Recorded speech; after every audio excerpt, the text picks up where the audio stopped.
ಸ್ನೇಹಿತರೆ, ಮೀಡಿಯಾ ಮಾಸ್ಟರ್ಸ್ಗೆ ಸ್ವಾಗತ ಸುಸ್ವಾಗತ. ಗೆಳೆಯರೆ, ಇರಾನ್ ಅಣ್ವಸ್ತ್ರಗಳನ್ನು ಮಾಡ್ಕೊಳ್ತಾ ಇದೆ ಅನ್ನೋ ಕಾರಣಕ್ಕೆ ಇರಾನ್ ಅಣುಶಕ್ತ ಆಗೋದನ್ನು ತಡೆಯೋದಕ್ಕೆ ಇಸ್ರೇಲ್ ಇರಾನಿನ ಮೇಲೆ ಮತ್ತೊಂದು ಸುತ್ತಿನ ದಾಳಿಯನ್ನು ಮಾಡಿದೆ. ಅಲ್ಲಿನ ಸಾಕಷ್ಟು ಅಣು ಕೇಂದ್ರಗಳ ಮೇಲೆ ಇಸ್ರೇಲಿನ ಯುದ್ಧ ವಿಮಾನಗಳು ಬಾಂಬ್ ಹಾಕಿವೆ. ಅದರಲ್ಲೂ ವಿಶೇಷವಾಗಿ ನೆತಾನ್ಸ್ ಅಣು ಕೇಂದ್ರ ನಾಶ ಆಗಿದೆ ಅಂತ ಹೇಳ್ತಾ ಇದ್ದಾರೆ. ನೀವು ನಮ್ಮ ಮೇಲೆ ಎಷ್ಟೇ ದಾಳಿ ಮಾಡಿದ್ರು ನಮ್ಮ ಅಣು ಸಂಸ್ಕರಣೆಯನ್ನು ನಾವು ನಿಲ್ಲಿಸೋದಿಲ್ಲ ಅಂತ ಇರಾನ್ ಕೂಡ ನೇರವಾಗಿ ಹೇಳಿದೆ. ಹಾಗೆ ಈ ದಾಳಿಗಳ ಬೆನ್ನಲ್ಲೇ ತನ್ನ ಇನ್ನೂ ಒಂದು ಅಣು ಸಂಸ್ಕರಣಾ ಘಟಕವನ್ನ ಆಕ್ಟಿವ್ ಮಾಡಿರೋದಾಗಿ ಇರಾನ್ ಹೇಳ್ಕೊಳ್ತಾ ಇದೆ. ಹಾಗಾದ್ರೆ ಗೆಳೆಯರೆ, ಇರಾನ್ಗೆ ಇಷ್ಟು ಬೇಗ ಅಣ್ವಸ್ತ್ರಗಳನ್ನು ತಯಾರು ಮಾಡಿಕೊಳ್ಳೋ ಶಕ್ತಿ ಎಲ್ಲಿಂದ ಬಂತು? ಇರಾನ್ ತಾಂತ್ರಿಕವಾಗಿ ಅಷ್ಟೊಂದು ಅಭಿವೃದ್ಧಿ ಹೊಂದಿದ ದೇಶನ? ಇರಾನಿನ ಅಣ್ವಸ್ತ್ರ ಶಕ್ತಿಯ ಹಿಂದೆ ಪಾಕಿಸ್ತಾನದ ನೆರಳಿದೆಯಾ? ಮತ್ತು ಇರಾನ್ ಎಲ್ಲೆಲ್ಲಿ ತನ್ನ ಅಣು ಸಂಸ್ಕರಣಾ ಕೇಂದ್ರಗಳನ್ನು ಹೊಂದಿದೆ ಅನ್ನೋ ಬಗ್ಗೆ ಒಂದಷ್ಟು ಮಾಹಿತಿಯನ್ನು ನಾವಿಲ್ಲಿ ನೋಡೋಣ. ಗೆಳೆಯರೆ, ಇವತ್ತು ಜಗತ್ತಲ್ಲಿ ಅಣ್ವಸ್ತ್ರ ಕೇಂದ್ರಗಳು ಅಂತ ಇರೋದು ಬೆರಳೆಣಿಕೆಯಷ್ಟು ಮಾತ್ರ. ಅಣುಶಕ್ತ ದೇಶ ಅಂದ್ರೆ ಅಣ್ವಸ್ತ್ರವನ್ನ ಹೊಂದಿರುವ ದೇಶವನ್ನ ಜಗತ್ತು ಅತ್ಯಂತ ಶಕ್ತಿಶಾಲಿ ದೇಶ ಅಂತ ನೋಡುತ್ತೆ. ಅಲ್ಲಿ ಒಂದು ಡೆಟರೆನ್ಸ್ ಇರುತ್ತೆ ಅನ್ನೋದು ನಂಬಿಕೆ. ಆದ್ರೆ ಮೊನ್ನೆ ಆಪರೇಷನ್ ಸಿಂಧೂರ್ ಅಣ್ವಸ್ತ್ರಗಳು ಕೂಡ ಬಲಿಷ್ಠ ದೇಶಗಳ ದಾಳಿಯನ್ನ ತಪ್ಪಿಸಲಾರವು ಅನ್ನೋದನ್ನ ಸಾಬೀತುಪಡಿಸ್ತು. ಅದೊಂದು ಕಡೆ ಇರಲಿ, ಇವತ್ತು ವಿಶ್ವಸಂಸ್ಥೆಯ ಭದ್ರತಾ ಮಂಡಳಿಯ ಕಾಯಂ ಸದಸ್ಯತ್ವವನ್ನು ಪಡ್ಕೊಂಡ 5 ದೇಶಗಳು ಅಣುಶಕ್ತ ಅನ್ನಿಸ್ಕೊಂಡಿವೆ. America, China, Russia, France, Britain ಈ 5 ದೇಶಗಳನ್ನು ಹೊರತುಪಡಿಸಿದರೆ ಭಾರತ ಹಾಗೂ ಪಾಕಿಸ್ತಾನಗಳು ಕೂಡ ಅಧಿಕೃತವಾಗಿ ಅಣ್ವಸ್ತ್ರಗಳನ್ನು ಹೊಂದಿರೋ ದೇಶಗಳು ಅನ್ನಿಸ್ಕೊಳ್ಳುತ್ತವೆ. ಇನ್ನು ಇಸ್ರೇಲಿನ ಬಳಿ ಅಣ್ವಸ್ತ್ರ ಇದೆ. ಹಾಗೆ ಉತ್ತರ ಕೊರಿಯಾ ಕೂಡ ಅಣುಶಕ್ತ ದೇಶ ಅಂತ ಹೇಳ್ಕೊಳ್ಳುತ್ತೆ. ಅವುಗಳ ಜೊತೆಗೆ ಈಗ ಇರಾನ್ ಕೂಡ ಅಣ್ವಸ್ತ್ರಗಳನ್ನು ಹೊಂದೋದಕ್ಕೆ ಹೋಗ್ತಾ ಇದೆ. ಇನ್ನು ಇರಾನ್ 1950ರಲ್ಲಿ ಅಣು ಸಂಸ್ಕರಣೆಯ ಕಾರ್ಯಕ್ರಮವನ್ನು ಹಮ್ಮಿಕೊಳ್ಳೋದಕ್ಕೆ ಮುಂದಾಗಿತ್ತು. ಅದಕ್ಕೆ ಅಮೆರಿಕ ಕೂಡ ಸಹಾಯ ಮಾಡೋದಕ್ಕೆ ಸಿದ್ಧ ಇತ್ತು. ಆದರೆ 1979ರಲ್ಲಿ ಇಸ್ಲಾಮಿಕ್ ಕ್ರಾಂತಿ ಆಯ್ತಲ್ಲ, ಅಲ್ಲಿಂದ ಇರಾನ್ ಅಮೆರಿಕಾಗೆ ದೂರ ಆಯಿತು. ಆದರೆ ಅವರ ಅಣು ಕಾರ್ಯಕ್ರಮ ನಿಲ್ಲಿಲ್ಲ. ಅದರ ಜೊತೆಗೆ 1980ರ ದಶಕದಲ್ಲಿ ಇರಾನ್ ಯುದ್ಧದ ಸಂದರ್ಭದಲ್ಲಿ ಇರಾಕ್ ರಾಸಾಯನಿಕ ಅಸ್ತ್ರಗಳನ್ನು ಬಳಕೆ ಮಾಡ್ತಲ್ಲ, ಅದಾದ ನಂತರ ಇರಾನ್ ತಾನು ಅಣ್ವಸ್ತ್ರಗಳನ್ನು ಸಿದ್ಧ ಮಾಡ್ಕೋಬೇಕು ಅನ್ನೋ ಗಟ್ಟಿ ನಿರ್ಧಾರಕ್ಕೆ ಬಂತು. ಇಲ್ಲಿ ನಾಗರಿಕ ಬಳಕೆಯ ಯುರೇನಿಯಂಗೂ ಅಣ್ವಸ್ತ್ರಗಳಿಗೆ ಬಳಸುವ ಯುರೇನಿಯಂಗೂ ಸಾಕಷ್ಟು ವ್ಯತ್ಯಾಸ ಇರುತ್ತೆ. ವಿದ್ಯುತ್ ಸ್ಥಾವರಗಳಲ್ಲಿ ಬಳಕೆ ಮಾಡೋದಕ್ಕೆ, ಕಮರ್ಷಿಯಲ್ ಬಳಕೆಗೆ 3ರಿಂದ 5% ಯುರೇನಿಯಂ ಎನ್ರಿಚ್ಮೆಂಟ್ ಸಾಕಾಗುತ್ತೆ. ಅದೇ ಅಣ್ವಸ್ತ್ರಗಳನ್ನು ಮಾಡ್ಕೋಬೇಕು ಅಂದ್ರೆ 90% ಯುರೇನಿಯಂ ಸಂಸ್ಕರಣೆಯ ಅಗತ್ಯ ಇರುತ್ತೆ. ಅದಕ್ಕೆ ಬೇರೆಯದ್ದೇ ಆದ ತಂತ್ರಜ್ಞಾನ ಬೇಕು. ಆ ನಂತರ ಅದನ್ನು ಬಾಂಬ್ ಮಾಡ್ಕೊಳ್ಳೋದಕ್ಕೆ ಕೂಡ ಟೆಕ್ನಾಲಜಿ ಅಗತ್ಯ ಇದೆ. ಇನ್ನು ಅಣ್ವಸ್ತ್ರಗಳು ವಿನಾಶಕಾರಿಯಾಗಿರೋದ್ರಿಂದ ಅವು ಹೆಚ್ಚಾಗದ ಹಾಗೆ ನೋಡ್ಕೋಬೇಕು ಅನ್ನೋ ಕಾರಣಕ್ಕೆ ಭದ್ರತಾ ಮಂಡಳಿಯ 5 ದೇಶಗಳು ನ್ಯೂಕ್ಲಿಯರ್ ನಾನ್ ಪ್ರೊಲಿಫರೇಷನ್ ಟ್ರೀಟಿಯನ್ನು ಮಾಡಿಕೊಂಡಿವೆ. ಅದರ ಪ್ರಕಾರ ಈಗಾಗಲೇ ಯಾವ ದೇಶದ ಬಳಿ ಅಣ್ವಸ್ತ್ರ ಇಲ್ಲವೋ ಅಂಥ ದೇಶಗಳಿಗೆ ಅಣುಬಾಂಬುಗಳನ್ನು ಕೊಡೋದಾಗ್ಲಿ ಅಥವಾ ಅವರೇ ಅದನ್ನು ತಯಾರು ಮಾಡಿಕೊಳ್ಳೋದಕ್ಕೆ ಬೇಕಾದ ತಂತ್ರಜ್ಞಾನವನ್ನು ಹಂಚಿಕೊಳ್ಳೋದಾಗ್ಲಿ ನಿರ್ಬಂಧಿತಗೊಂಡಿದೆ. ಸೊ ಅಣ್ವಸ್ತ್ರ ತಂತ್ರಜ್ಞಾನ ಅನ್ನೋದು ಸುಲಭವಾಗಿ ಸಿಗೋದಿಲ್ಲ. ಹೀಗಿದ್ರೂ ಕೂಡ ಇರಾನ್ ಹೇಗೆ ಇಷ್ಟು ವೇಗವಾಗಿ ಅಣ್ವಸ್ತ್ರ ತಂತ್ರಜ್ಞಾನವನ್ನು ಸಾಧಿಸೋದಕ್ಕೆ ಸಾಧ್ಯ ಆಯಿತು?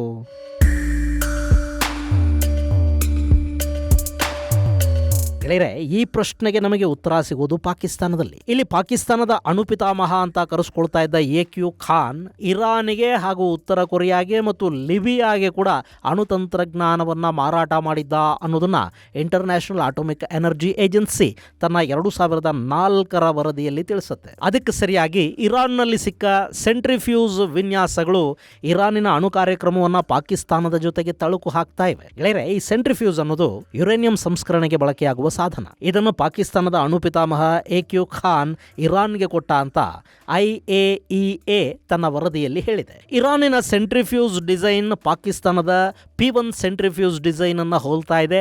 ಅಷ್ಟೇ ಅಲ್ಲ, ಇದು ಯುರೋಪಿಯನ್ ಡಿಸೈನ್ಗಳ ಜೊತೆ ಕೂಡ ಹೋಲಿಕೆ ಆಗ್ತಾ ಇದೆ ಅನ್ನೋದು IAEA ವರದಿಯಲ್ಲಿನ ಅಂಶ. ಇನ್ನು AQ ಖಾನ್ ಅನ್ನೋ ಪಾಕಿಸ್ತಾನದ ಅಣುಪಿತಾಮಹ ಅಷ್ಟೊಂದು ಬುದ್ಧಿವಂತನಾ? ಆತ ತಾನೇ ಈ ಡಿಸೈನುಗಳನ್ನು ತಯಾರು ಮಾಡಿದ್ನಾ? ಹಾಗಿದ್ರೆ ಇವು ಯುರೋಪಿಯನ್ ಡಿಸೈನ್ಗಳ ಜೊತೆ ಯಾಕೆ ಹೋಲಿಕೆ ಆಗತ್ವೆ?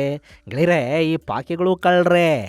AQ ಖಾನ್ ಅನ್ನೋ ಪಾಕಿಸ್ತಾನಿ ವಿಜ್ಞಾನಿ 1970ರ ದಶಕದಲ್ಲಿ ಯುರೋಪಿಯನ್ ಸೆಂಟ್ರಿಫ್ಯೂಸ್ ತಯಾರಿಕಾ ಸಂಸ್ಥೆ ನೆದರ್ಲ್ಯಾಂಡ್ನ ಯುರೆನ್ಕೋದಲ್ಲಿ ಕೆಲಸ ಮಾಡ್ತಾ ಇದ್ದಾಗ 2 ಸೆಂಟ್ರಿಫ್ಯೂಸ್ ವಿನ್ಯಾಸಗಳನ್ನು ಅವನು ಕದೀತಾನೆ. ಅದನ್ನೇ ಆತ ಪಾಕಿಸ್ತಾನಕ್ಕೆ ಬಂದ ನಂತರ P1 P2 ಹೆಸರಲ್ಲಿ ಸೆಂಟ್ರಿಫ್ಯೂಸ್ಗಳ ವಿನ್ಯಾಸವನ್ನು ಅಲ್ಲಿ ಕೊಡ್ತಾನೆ. ಹೀಗೆ ಕದ್ದ ತಂತ್ರಜ್ಞಾನವನ್ನು ಬಳಸಿ ಪಾಕಿಸ್ತಾನ ಯುರೇನಿಯಂ ಅನ್ನು ಎನ್ರಿಚ್ ಮಾಡಿಕೊಳ್ಳುತ್ತೆ. ಮುಂದೆ ಈ ಖಾನ್ ಇದೇ ಸೆಂಟ್ರಿಫ್ಯೂಸ್ ವಿನ್ಯಾಸಗಳನ್ನು ತನ್ನ ನೆಟ್ವರ್ಕ್ ಮೂಲಕ ಬೇರೆ ಬೇರೆ ದೇಶಗಳಿಗೆ ಮಾರಾಟ ಮಾಡ್ತಾನೆ. ಅದರಲ್ಲಿ P1 ಇದೆಯಲ್ಲ, ಅದು ಇರಾನ್ಗೆ ಕೊಡಲ್ಪಡುತ್ತೆ. ಇನ್ನು ಈ ಖಾನ್ ಬರೀ ಇರಾನ್ಗೆ ಮಾತ್ರ ಇದನ್ನು ಕೊಡಲಿಲ್ಲ, ಬದಲಿಗೆ ದುಬೈನಿಂದ ಟ್ರಿಪೋಲಿಯವರೆಗೆ ಅವನದ್ದೊಂದು ನೆಟ್ವರ್ಕೇ ಶುರುವಾಗಿತ್ತು. ಮಲೇಷ್ಯಾ, ದಕ್ಷಿಣ ಆಫ್ರಿಕಾ ಮತ್ತು ಯುರೋಪುಗಳಲ್ಲಿ ಅದು ವಿಸ್ತರಿಸಿಕೊಂಡಿತ್ತು. ಶ್ರೀಲಂಕಾದ BSA ತಾಹಿರ್ ಅನ್ನೋನು ಈ ಖಾನ್ ಜೊತೆ ಸೇರಿಕೊಂಡ. ಯುರೋಪಿನ ಒಂದಷ್ಟು ಇಂಜಿನಿಯರ್ಗಳು ಕೂಡ ಈ ಸಿಂಡಿಕೇಟ್ ಜೊತೆ ಕೈ ಜೋಡಿಸಿದ್ರು. ಈ ತಂಡ ಇರಾನಿಗೆ, ಮುಅಮ್ಮರ್ ಗಡಾಫಿಯ ಲಿಬಿಯಾಗೆ ಮತ್ತು ಉತ್ತರ ಕೊರಿಯಾಗೆ ತಂತ್ರಜ್ಞಾನವನ್ನು ಮಾರಾಟ ಮಾಡಿತು. 2003ರಲ್ಲಿ ಲಿಬಿಯಾ ತನ್ನ ಅಣ್ವಸ್ತ್ರ ಕಾರ್ಯಕ್ರಮವನ್ನು ತ್ಯಜಿಸುತ್ತೆ. ಈ ಸಂದರ್ಭದಲ್ಲಿ ಅಲ್ಲಿ ಸಿಕ್ಕ ಸೆಂಟ್ರಿಫ್ಯೂಸ್ಗಳು ಪಾಕಿಸ್ತಾನದ P2 ಸೆಂಟ್ರಿಫ್ಯೂಸ್ ಮಾದರಿಗಳನ್ನು ಹೋಲ್ತಾ ಇದ್ವು. ಅಲ್ಲಿಗೆ ಲಿಬಿಯಾಗೆ ಕೂಡ ಪಾಕಿಸ್ತಾನದಿಂದಲೇ ಡಿಸೈನ್ಗಳು ಹೋಗಿವೆ ಅನ್ನೋದು ಖಚಿತವಾಯಿತು. ಆದರೆ ಇರಾನ್ ಮಾತ್ರ ತನ್ನ ಅಣ್ವಸ್ತ್ರ ಕಾರ್ಯಕ್ರಮವನ್ನು ಮುಂದುವರಿಸ್ತಾ ಹೋಯಿತು. ಅದಕ್ಕೆ ಬೇಕಾದ ನೆರವನ್ನು AQ ಖಾನ್ ಹಾಗೂ BSA ತಾಹಿರ್ ಮುಂದುವರಿಸ್ತಾ ಹೋದರು. ಇರಾನ್ನಲ್ಲೇ ಎಲ್ಲವನ್ನ ತಯಾರು ಮಾಡಿಕೊಳ್ಳೋದಕ್ಕೆ ಸಾಧ್ಯ ಇರಲಿಲ್ಲ. ಯಾಕೆಂದರೆ ಅಮೆರಿಕ ಹಾಗೂ ಇಸ್ರೇಲ್ಗಳು ಇರಾನಿನ ಮೇಲೆ ಕಣ್ಣಿಟ್ಕೊಂಡಿದ್ವು. ಅದರಲ್ಲೂ ಇಸ್ರೇಲಿನ ಕಣ್ಣು ಇರಾನ್ ಮೇಲಿತ್ತು. ಹೀಗಾಗಿ ಅವರು ಮಲೇಷ್ಯಾದ ಒಂದಷ್ಟು ಕಾರ್ಖಾನೆಗಳ ಮೇಲೆ ಡಿಪೆಂಡ್ ಆದರು. ಅಲ್ಲಿನ ಸ್ಕೋಮಿ ಪ್ರಿಸಿಷನ್ ಎಂಜಿನಿಯರಿಂಗ್ ಅನ್ನೋ ಕಂಪನಿ ಖಾನ್ ನೆಟ್ವರ್ಕ್ಗೆ ಸೆಂಟ್ರಿಫ್ಯೂಸ್ ಘಟಕಗಳನ್ನು ತಯಾರು ಮಾಡಿಕೊಡ್ತು. ಅವರಿಗೆ ತಾವು ಏನು ಮಾಡ್ತಾ ಇದ್ದೀವಿ ಅನ್ನೋದು ಗೊತ್ತಿರಲಿಲ್ಲ. ಜಸ್ಟ್ ಡಿಸೈನ್ಗಳು ಬಂದವು, ಅವುಗಳನ್ನು ಇವರು ಸಿದ್ಧಪಡಿಸಿ ಕ್ಲೈಂಟ್ಗೆ ಕೊಟ್ಟರು ಅಷ್ಟೇ ಅಂತ ಹೇಳಲಾಗತ್ತೆ. ಅಲ್ಲಿಂದ ಇವು ಲಿಬಿಯಾಗೆ ಬಂದವು. ಇನ್ನೊಂದಷ್ಟು ಭಾಗಗಳನ್ನು ಶೆಲ್ ಕಂಪನಿಗಳ ಹೆಸರಲ್ಲಿ ಕೈಗಾರಿಕಾ ಉಪಕರಣಗಳು ಅಂತ ತೋರಿಸಿ ದುಬೈ ಮೂಲಕ ಇರಾನ್ಗೆ ಕಳುಹಿಸಲಾಯಿತು. ಅದಕ್ಕಾಗಿ ಇರಾನಿನ ಸರ್ಕಾರನೇ ಒಂದಷ್ಟು ಶೆಲ್ ಕಂಪನಿಗಳನ್ನು ಸ್ಥಾಪಿಸಿತ್ತು. ಹೀಗಾಗಿ ಅಲ್ಲಿ ಯಾರಿಗೂ ಇದರ ಬಗ್ಗೆ ಅನುಮಾನ ಬರಲಿಲ್ಲ. ಮಲೇಷ್ಯಾದಿಂದ ಇರಾನಿಗೆ ಏನು ಬಂದಿದೆ ಅನ್ನೋದು ಯಾರೊಬ್ಬರಿಗೂ ಗೊತ್ತು ಕೂಡ ಆಗದ ಹಾಗೆ ಅವು ಸೈಲೆಂಟಾಗಿ ಇರಾನನ್ನು ತಲುಪಿಕೊಂಡು. ಇನ್ನು ಇದೆಲ್ಲ ಅಮೆರಿಕದ ಸೂಪರ್ ಬೇಹುಗಾರಿಕಾ ಇಲಾಖೆ CIA ಗೊತ್ತಾಗ್ಲಿಲ್ವಾ? ಜಗತ್ತಿನ ನಾನಾ ದೇಶಗಳ ಮೇಲೆ ಕಣ್ಣಿಡೋ CIA ತನ್ನದೇ ತೊಡೆ ಮೇಲೆ ಕೂತು ಪಾಕಿಸ್ತಾನ ಏನು ಮಾಡ್ತಾ ಇದೆ ಅನ್ನೋದು ಅರಿವಿಗೆ ಬಾರದೇ ಇರೋದಕ್ಕೆ ಸಾಧ್ಯನಾ? ಗೆಳೆಯರೆ, 90ರ ದಶಕದಲ್ಲಿ ಇದೆಲ್ಲ ಅಮೆರಿಕಾಗೆ ಗೊತ್ತಾಗ್ತಲೇ ಇತ್ತು. ಆದರೆ ಅವತ್ತಿಗೆ ಅವರು ಪಾಕಿಸ್ತಾನದ ಜೊತೆ ಬೇರೆಯದ್ದೇ ರೀತಿಯ ಸಂಬಂಧಗಳನ್ನು ಹೊಂದಿದ್ರು. ಆಫ್ಘನಿಸ್ತಾನದಲ್ಲಿ ಸೋವಿಯತ್ ವಿರುದ್ಧ ಅಮೆರಿಕ ಮಾಡ್ತಾ ಇದ್ದ ಯುದ್ಧ ಏನಿತ್ತು, ಅದರಲ್ಲಿ ಅಸಾಧಾರಣ ಪಾಲುದಾರನಾಗಿ ಈ ಪಾಕಿಸ್ತಾನ ಇತ್ತು. ಅವತ್ತಿಗೆ ಇರಾನ್, ಲಿಬಿಯಾ ಮುಂತಾದ ದೇಶಗಳು ಅಣ್ವಸ್ತ್ರ ತಯಾರಿಗೆ ಪಾಕಿಸ್ತಾನದ ಸೈಂಟಿಸ್ಟ್ ಒಬ್ಬನ ಸಹಾಯವನ್ನು ಪಡ್ಕೊಳ್ತಾ ಇವೆ ಅನ್ನೋದಕ್ಕಿಂತ ಮುಖ್ಯವಾಗಿ ಅಮೆರಿಕಾಗೆ ಆಫ್ಘನಿಸ್ತಾನದಲ್ಲಿ ರಷ್ಯಾನ ಸೋಲಿಸಬೇಕಿತ್ತು. ಅದಕ್ಕೆ ಪಾಕಿಸ್ತಾನ ಬೇಕಿತ್ತು. ಸೊ ಅಮೆರಿಕ ಈ ಬಗ್ಗೆ ಹೆಚ್ಚು ಕಠಿಣ ಕ್ರಮಗಳಿಗೆ ಮುಂದಾಗಲಿಲ್ಲ. ಆದರೆ 2003ರಲ್ಲಿ ಲಿಬಿಯಾ ತನ್ನ ಅಣು ಕಾರ್ಯಕ್ರಮಗಳನ್ನು ಕೈಬಿಡೋದಕ್ಕೆ ಒಪ್ಪಿತ್ತು. ಆ ಸಂದರ್ಭದಲ್ಲಿ ಖಾನ್ ನೆಟ್ವರ್ಕ್ ಬಗ್ಗೆ ಸಂಪೂರ್ಣ ವಿವರಗಳು ಬಹಿರಂಗಗೊಂಡವು. ಆದರೆ ಅಷ್ಟೊತ್ತಿಗೆ ಇರಾನ್ಗೆ ಏನು ಸಿಗಬೇಕಿತ್ತು ಅದು ಸಿಕ್ಕಿ ಆಗಿತ್ತು. ಉತ್ತರ ಕೊರಿಯಾ ಕೂಡ ಡಿಸೈನ್ಗಳನ್ನು ಪಡ್ಕೊಂಡಿತ್ತು. ಆನಂತರ ಇರಾನ್ ಮೇಲೆ ಅಂತಾರಾಷ್ಟ್ರೀಯ ಅಣು ಸಂಸ್ಥೆಯ ಮೂಲಕ ಒತ್ತಡ ಹೇರಿಸೋ ಪ್ರಯತ್ನಗಳು ಶುರುವಾದವು. ಅದಕ್ಕೆ ಇರಾನ್ ಬಗ್ಗಲಿಲ್ಲ. ಸೊ ಇರಾನ್ ಮೇಲೆ ಅಮೆರಿಕ ಹಾಗೂ ಪಶ್ಚಿಮದ ದೇಶಗಳು ನಿರ್ಬಂಧಗಳನ್ನು ಹೇರಿದ್ವು. ಆ ನಂತರ 2015ರಲ್ಲಿ joint comprehensive plan of action ಸಿದ್ಧ ಆಯಿತು. ಇರಾನ್ ಅಣ್ವಸ್ತ್ರಗಳಿಗಾಗಿ ಯುರೇನಿಯಂ ಅನ್ನು ಸಂಸ್ಕರಿಸಬಾರದು ಅನ್ನೋ ನಿಯಮವನ್ನು ವಿಧಿಸಲಾಯಿತು. ಆದರೆ ಇರಾನ್ ತನಗೇನು ಬೇಕೋ ಅದನ್ನು ತಾನು ಮಾಡಿಕೊಳ್ತಾ ಹೋಯಿತು. ಆದರೆ ಇಲ್ಲಿ ಕೂಡ ಪಾಕಿಸ್ತಾನ ಕೊಟ್ಟ ಸೆಂಟ್ರಿಫ್ಯೂಸ್ ಡಿಸೈನ್ಗಳನ್ನು ಬಳಸಿದ್ದಕ್ಕೆ ಇರಾನಿನ ಅಣು ಸಂಸ್ಕರಣೆ ವಿಳಂಬವಾಯಿತು. ಆನಂತರ ರಷ್ಯಾದಿಂದ ಮತ್ತು ಚೈನಾದಿಂದ ಕೂಡ ಇರಾನ್ ಒಂದಷ್ಟು ತಂತ್ರಜ್ಞಾನವನ್ನು ಆಮದು ಮಾಡಿಕೊಳ್ತು ಅಂತ ಹೇಳ್ತಾರೆ.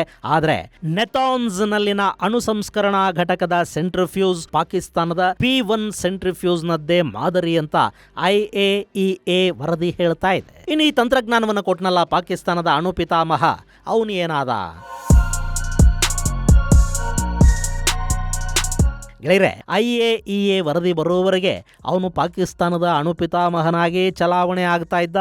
ದುಬೈ ಮೂಲಕ ತಂತ್ರಜ್ಞಾನವನ್ನು ಮಾರಾಟ ಮಾಡಿಕೊಳ್ತಾ ಇದ್ದ. ಅಫ್ಕೋರ್ಸ್ ಅವನು ಕೂಡ ಅದನ್ನು ಕದ್ದೇ ತಂದಿದ್ದ. ಹೀಗಾಗಿ ಅದರ ಮೇಲೆ ಪಾಕಿಸ್ತಾನಕ್ಕೆ ಕೂಡ ಯಾವ ಅಧಿಕಾರನೂ ಇರಲಿಲ್ಲ. ಆದರೆ ಅವನ ಈ ಚಟುವಟಿಕೆಗಳ ಬಗ್ಗೆ ಗೊತ್ತಾದ ನಂತರ ಪಾಕಿಸ್ತಾನ ಅಂತಾರಾಷ್ಟ್ರೀಯವಾಗಿ ಮರ್ಯಾದೆಯನ್ನು ಉಳಿಸ್ಕೊಳ್ಳೋದಕ್ಕೆ ಅವನನ್ನು ಬಂಧಿಸ್ತು. ಆನಂತರ 2009ರಲ್ಲಿ ಬಿಡುಗಡೆ ಕೂಡ ಮಾಡ್ತು. ಅದಾದ ಮೇಲೆ ಅವನು ಪಾಕಿಸ್ತಾನದಲ್ಲೇ ಇದ್ದ. ಅವನ ಮೇಲೆ ಕಣ್ಣಿಟ್ಟಿದ್ದೀವಿ ಅಂತ ಪಾಕಿಸ್ತಾನ ಹೇಳ್ಕೊಳ್ತಾ ಇತ್ತು. ಮುಂದೆ ಚೈನಾ ವೈರಾಣು ಬಂತಲ್ಲ, ಆಗ 2022ರಲ್ಲಿ ಈ AQ ಖಾನ್ ಕರಾಚಿಯಲ್ಲಿ ಸಾವಿಗೀಡಾದ. ಅವನ ಕೊಡುಗೆಯ ಕಾರಣಕ್ಕೇನೆ ಇವತ್ತು ಇರಾನ್ ಬಹುತೇಕ ತನ್ನ ಅಣು ಕಾರ್ಯಕ್ರಮವನ್ನು ಮುಕ್ತಾಯದ ಹಂತಕ್ಕೆ ತಗೊಂಡು ಬಂದಿದೆ ಅಂತ ಹೇಳಲಾಗ್ತಾ ಇದೆ. ಇನ್ನು ಇರಾನ್ನ ಅಣು ಕಾರ್ಯಕ್ರಮಕ್ಕೆ ಸಂಬಂಧಪಟ್ಟ ಪ್ರಮುಖ ಸಂಸ್ಕರಣಾ ಘಟಕಗಳ ಪೈಕಿ ಒಂದು ಇಸ್ಫಹಾನ್ ಪ್ರಾಂತದಲ್ಲಿರುವ ನತಾನ್ಸ್ ಸೆಂಟರ್. ಅದರ ಮೇಲೆ ಇಸ್ರೇಲ್ ಈಗ ದಾಳಿಗಳನ್ನು ಮಾಡಿದೆ. ಅಲ್ಲಿ ಇರಾನ್ ಒಂದು ಭೂಗತ ಕೇಂದ್ರವನ್ನ ಹೊಂದಿತ್ತು. ಯುರೇನಿಯಂ ಅನ್ನ ಸಂಸ್ಕರಿಸುವ ಸೆಂಟ್ರಿಫ್ಯೂಸ್ಗಳಲ್ಲಿದ್ವು. ಅದರ ಮೇಲೆ ಇಸ್ರೇಲ್ ದಾಳಿ ಮಾಡಿದೆ. ಸಂಸ್ಕರಣಾ ಘಟಕವನ್ನ ನಾಶ ಮಾಡಿರುವುದಾಗಿ ಇಸ್ರೇಲ್ ಹೇಳ್ಕೊಳ್ತಾ ಇದೆ. ಇದಲ್ಲದೆ ಕೋಮ್ ಪ್ರಾಂತ್ಯದಲ್ಲಿನ ಫೋರ್ಡೋದಲ್ಲಿ ಕೂಡ ಒಂದು ಭೂಗತ ಕೇಂದ್ರದಲ್ಲಿ ಯುರೇನಿಯಂ ಸಂಸ್ಕರಣೆಯನ್ನ ಈ ಇರಾನ್ ಮಾಡುತ್ತೆ. ಹಾಗೆ ಅರಾಕ್ ಅಲ್ಲಿ ಒಂದು ಭಾರಿ ರಿಯಾಕ್ಟರ್ ಸೌಲಭ್ಯ ಇದೆ. ಅಲ್ಲಿ ಪ್ಲುಟೋನಿಯಂ ಅನ್ನು ಉತ್ಪಾದಿಸಲಾಗುತ್ತೆ ಅಂತ ಹೇಳ್ತಾರೆ. Joint comprehensive plan of action ಅಡಿಯಲ್ಲಿ ಅಲ್ಲಿದ್ದ ರಿಯಾಕ್ಟರ್ನ ವಿನ್ಯಾಸವನ್ನ ಮಾರ್ಪಡಿಸಲಾಗಿತ್ತು. ಆದರೂ ಕೂಡ ಅಲ್ಲೀಗಲೂ ಇರಾನ್ ಪ್ಲುಟೋನಿಯಂ ಉತ್ಪಾದನೆಯನ್ನ ಮುಂದುವರಿಸಿಕೊಂಡೇ ಬರ್ತಾ ಇದೆ. ಇನ್ನು ಇದಲ್ಲದೆ ಬುಷೆಹರ್ ಅಲ್ಲಿ ಇರಾನ್ನ ಪ್ರಮುಖ ಅಣುವಿದ್ಯುತ್ ಸ್ಥಾವರ ಇದೆ. ರಷ್ಯಾದ ಸಹಾಯದಿಂದ ಇದು ಕಾರ್ಯನಿರ್ವಹಿಸುತ್ತೆ. ಇಲ್ಲಿ ನಾಗರಿಕ ಬಳಕೆಗಾಗಿ ಅಣು ವಿದ್ಯುತ್ ಅನ್ನ ಉತ್ಪಾದನೆ ಮಾಡಲಾಗುತ್ತೆ ಅಂತ ಹೇಳ್ತಾರೆ. ಆದ್ರೆ ಇದರ ಬಗ್ಗೆ ಕೂಡ ಇಸ್ರೇಲಿಗೆ ಅನುಮಾನಗಳಿವೆ. ಇದಲ್ಲದೆ ಅರಾಕ್ನ ಸಮೀಪದಲ್ಲೇ ಖೋಂದಾಬ್ ಅನ್ನೋ ಮತ್ತೊಂದು ಕೇಂದ್ರ ಇದೆ.